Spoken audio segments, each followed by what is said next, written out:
First time channel पर visit कर रहे हो तो चैनल को सब्सक्राइब करके ऑल नोटिफिकेशन पर क्लिक कर दीजिए। हेलो फ्रेंड्स, आज हम जिस शेयर की बात करेंगे उसका नाम कोटक महिंद्रा बैंक है। ये एक बैंकिंग शेयर है, प्राइवेट सेक्टर। अगर टॉप 3 बैंक्स की बात की जाए इंडिया में तो नंबर 1 पे HDFC बैंक आता है। उसके बाद में ICICI बैंक और कोटक महिंद्रा बैंक 3 नंबर पे आता है। उसके बाद में एक्सिस बैंक हो गया, फिर इंडसइंड बैंक हो गया, और उसके बाद जो भी छोटे प्लेयर है। परफॉर्मेंस भी अच्छी रहती है, रिजल्ट्स भी कंपनी के अच्छे रहते हैं। इसका लॉन्ग टर्म का चार्ट पैटर्न देख लीजिए, अब ट्रेंड में मिलेगा आपको। रिटर्न भी काफ़ी शानदार इसने बना करके दिए हैं। अभी तक कोई छोटी मोटी कंपनी नहीं है, काफ़ी पुरानी कंपनी है और काफ़ी सालों से अच्छा परफॉर्म करते हुए आ रही है। तो काफ़ी दिनों से ये जो शेयर है वो साइडवेज ट्रेंड में चल रहा है। इसने जो हाई बनाया था लगभग काफ़ी टाइम हो गया उसे अभी तक ब्रेक नहीं किया है। अभी ये काफ़ी दिनों से साइडवेज ट्रेंड में चल रहा है, तो किसी भी समय ये शेयर जो है अपना हाई ब्रेक कर सकता है और फिर 3000 के आसपास जाके ब्रेक लेगा। मुझे लगता है कि काफ़ी दिन से ये शेयर भागा नहीं है, परफॉर्मेंस अच्छी है, रिजल्ट्स अच्छे आ रहे हैं कंपनी के, फंडामेंटल्स काफ़ी स्ट्रॉन्ग है, तो ये 3000 से पहले तो रुकने वाला है नहीं। तो अगर आप इसमें निवेशित हैं, ऑलरेडी इन्वेस्ट करके रखा है, तो उसको होल्ड करके रखिए, क्योंकि इस शेयर का जो चार्ट पैटर्न है वो काफ़ी अच्छा है, अब ट्रेंड में है, तो इसी तरीके से ये और ऊपर जाता जाएगा। बस आपको पेशेंस के साथ इस शेयर को होल्ड करके रखना है। काफ़ी अच्छा शेयर है, इसमें बिकवाली काफ़ी कम आती है। अगर इसको लोग बेचते भी, बड़े प्लेयर ज़्यादा बेचते नहीं हैं, जो भी पब्लिक के हाथ में जो स्टेक होता है वही इसको बेचते रहते हैं, तो ज़्यादा गिरावट नहीं आती। इसमें काफ़ी स्ट्रॉन्ग शेयर है, इससे भी आप पता लगा सकते हैं कि बहुत सारे शेयर्स आपको मार्केट में देखने को मिलेंगे वो अपने हाई से लगभग आधे हो चुके हैं, लेकिन इसमें इतनी गिरावट नहीं आई है। जैसे निफ्टी ने परफॉर्म किया उसके आसपास ही इसने परफॉर्म किया। ये शेयर काफ़ी कम गिरा है, ICICI बैंक भी काफ़ी कम गिरा था। कह सकते हैं कि इस राउंड में जो गिरावट आई थी उसमें बैंकिंग शेयर, खास करके जो टॉप बैंक्स हैं जैसे HDFC बैंक हो गया, ICICI बैंक हो गया, कोटक महिंद्रा बैंक हुआ, ये टॉप से अपने काफ़ी कम ही गिरे थे, सबसे कम ही गिरे थे बाकी शेयर्स की या सेक्टर की तुलना करें हम तो काफ़ी अच्छा शेयर है। आगे रिटर्न्स की बात करेंगे,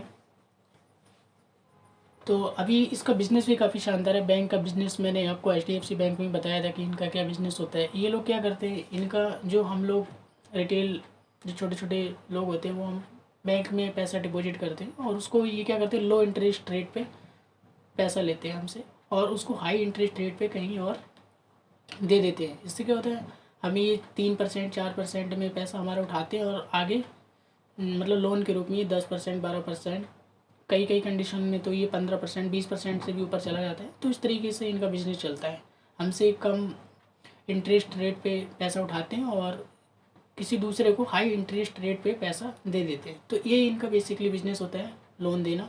इसका रिटर्न भी एक बार हम चेक कर लेते हैं, तो पिछले 1 महीने में इस शेयर ने 13% का रिटर्न बना कर दिया है। पिछले 6 महीने की बात करें तो 2% का रिटर्न बनाया है इस शेयर ने। 1 साल की बात करें तो 8% का रिटर्न बना कर दिया है, लगभग जितना इंटरेस्ट आपको FD में मिलता है उतना ही रिटर्न इसने भी दिया है। 5 साल में, लास्ट 5 ईयर में 55% का रिटर्न दिया है। तो 5 साल में रिटर्न आपको कम लग रहा है, लेकिन अभी ये शेयर भागा नहीं है, काफ़ी दिनों से ये साइडवेज ट्रेंड में चल रहा है। जब ये भागेगा तो ये रिटर्न भी ऑटोमेटिकली बढ़ते हुए आपको दिखाई देंगे। शेयर काफ़ी अच्छा है, लॉन्ग टर्म की आदत डालिए आप। अभी आप मैक्सिमम का देखिए, मैक्सिमम में 80,000% का रिटर्न बना कर दिया है। अगर आप इसको इतना होल्ड करते तो आपको इतना रिटर्न मिल जाता। तो ये चीज़ है, ये चीज़ मैं बार बार फोकस करके बोलता हूँ, पावर ऑफ कंपाउंडिंग और लॉन्ग टर्म की ताकत को समझना होगा आपको, तभी आपको ये जो मैं सारे पॉइंट्स बता रहा हूँ वो समझ में आएंगे।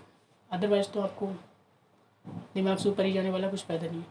मार्केट कैप इस कंपनी का 3,80,000 करोड़ के आसपास है और 52 वीक हाई 2000 के आसपास है। ये लास्ट 12 मंथ्स का बता रहा हूँ मैं आपको, इसका लाइफ टाइम हाई तो बहुत ऊपर है, लेकिन यहाँ पे 52 वीक हाई की बात हो रही है, मतलब जो पिछले 12 महीने उसका एवरेज निकाला जाता है, तो ये 2000 का इसने हाई बनाया था। और 52 वीक लो की बात करें, पिछले 12 महीने में जो इसने लो बनाया था वो 1630 रुपये का बनाया था। डिविडेंड यील्ड इस कंपनी ने ज़्यादा दी नहीं है और काफ़ी कम डिविडेंड पे करती है कंपनी, 0.06% की यील्ड है। फेस वैल्यू 5 रुपये है। अब इसके फंडामेंटल्स भी चेक कर लेते हैं एक बार कि जिस तरह का इसने रिटर्न बनाकर दिया है क्या इसके फंडामेंटल्स भी उतने स्ट्रॉन्ग हैं कि नहीं। अगर फंडामेंटल्स भी उतने स्ट्रॉन्ग हुए तब तो ये कंपनी रिलायबल है, अच्छी है। पता लगे कि खाली रिटर्न बनाकर दे दिया इसने और फंडामेंटल इसके वीक है, तो ये तो फिर एक ऐसा हो गया ना, वो स्टॉक को पंप करते हैं, उस तरह की बात हो जाएगी। अगर इसके फंडामेंटल भी स्ट्रांग हुए तब तो फिर एक अच्छा स्टॉक आप इसे कह सकते हैं। इसकी सेल्स 2018 में 25,000 करोड़ रुपए थी, जो कि 2019 में 29,000 करोड़ हो गई थी, 2020 में 33,000 करोड़, 2021 में 32,000 करोड़ और 2022 में 33,000 करोड़। देख सकते हैं हर साल सेल्स बढ़ती जा रही है, सिर्फ 2021 को छोड़ दे तो पिछले साल की तुलना में हर साल बढ़ती जा रही है, और पिछले 5 सालों में 25,000 से बढ़कर 33,000 पर सेल्स आ चुकी है। कंपनी की जो सेल्स होती है, जो बैंकिंग शेयर होते हैं, इनकी जो इनकम होती है, वो जो हमसे इंटरेस्ट होता है ना, इंटरेस्ट जो प्राप्त करते हैं, वो इनकम कहलाता है इनका। अदर इनकम है, तो अदर इनकम में बाकी क्या आ जाते हैं, जैसे डेबिट कार्ड बना के देना हो गया, क्रेडिट कार्ड बना के देना हो गया, बहुत सारे जो चार्जेस होते हैं बैंक वो भी हमसे मतलब लेती है, तो वो सब अदर इनकम में आ जाते हैं। ये जो इनकम है मैं आपको बता रहा हूँ, ये सिर्फ इंटरेस्ट की इनकम है, तो यही इसका बेसिकली जो मेन इनकम होती है वो यही होती है। बाकी तो इसके अदर इनकम होगी, ठीक है। तो हमें इसी से मतलब होता है जो इसकी सेल्स कहलाती है। नेट प्रॉफिट 2018 में 6,000 करोड़ का नेट प्रॉफिट हुआ था इस कंपनी को, 2019 में 7,000 करोड़, 2020 में 8,000 करोड़, 2021 में 9,000 करोड़ और 2022 में 11,000 करोड़। अगर कंपनी के फंडामेंटल्स अच्छे हैं, सेल्स अच्छी है, नेट प्रॉफिट भी अच्छा है, अगर एनपी अगर हमने कंपनी के चेक नहीं किए तो फिर ये मतलब आधा अधूरा काम होता है ना, कि मतलब आधा कर लिया आधा छोड़ दिया, वैसा हो जाएगा थोड़ा। तो ये एनपी ज़्यादा ज़रूरी होता है देखना। भले ही एक पल के लिए आप बाकी के पैरामीटर देखो ना देखो, लेकिन सेल्स, प्रॉफिट और एनपी, ये 3 चीज़ें तो ज़रूर देखना होता है। नेट प्रॉफिट की बात कर रहा हूँ मैं यहाँ पे, जो प्रॉफिट में मैंने बोला। ग्रॉस एनपीए की बात करें तो इसमें 2018 में 2% था, 19 में 2%, 20 में 2%, 21 में 3% और 2022 में 2%।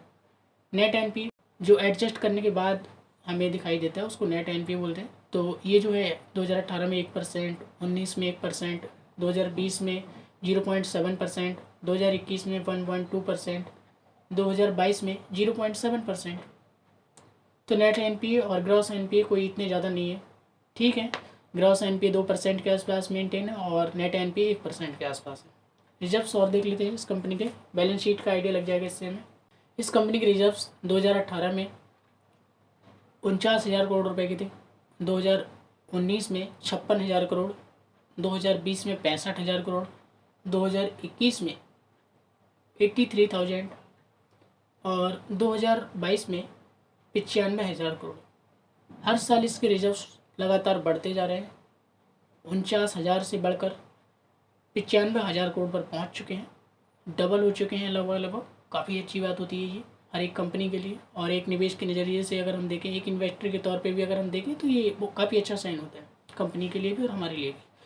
कासा रेशियो, करंट अकाउंट और सेविंग अकाउंट का रेशियो पता लगता है इससे हमें, कासा रेशियो से। तो ये भी काफ़ी इंपॉर्टेंट होता है। ये रेशियो जितना हाई होगा, किसी भी बैंक का हो, जितना हाई होगा उतना अच्छा होता है कंपनी के लिए।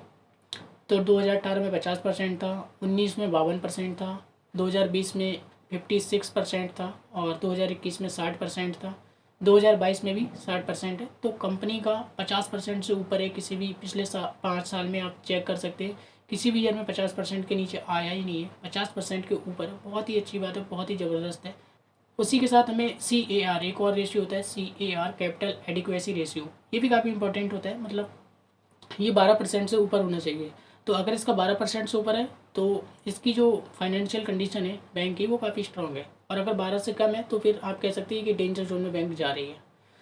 तो देख लेते हैं इसका कितना है। 2018 में 18%, 19 में 17, 2020 में 17, 21 में 22 और 2022 में 22। तो किसी भी ईयर में चेक कर लीजिए, 12 से तो कम है ही नहीं, 12 छोड़िए आप, 12% भी नहीं है, 12 या 13% भी नहीं है, उससे ज़्यादा ही मिलेगा आपको। 18, 17, 22, 22 काफ़ी अच्छा है, काफ़ी ज़्यादा है। कासा रेशियो काफ़ी स्ट्रॉन्ग है और कैपिटल एडिक्वेसी रेशियो भी काफ़ी अच्छा है, काफ़ी ज़बरदस्त है। तो फंडामेंटल्स काफ़ी अच्छे हैं।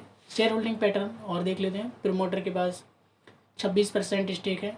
एफआईज के पास देखिए कितना स्टेक है, 40% का स्टेक है। मतलब 40% स्टेक एफआईज होल्ड करके बैठे हुए हैं। मतलब एफआईज का फेवरेट स्टॉक भी आप कह सकते हैं। डीआईज 21% की होल्डिंग रखते हैं और पब्लिक के पास ज़्यादा स्टेक नहीं है, सिर्फ 13% स्टेक है। अदर्स के पास 0.2% का स्टेक है। तो कंपनी का शेयर होल्डिंग पैटर्न भी काफ़ी ज़बरदस्त है।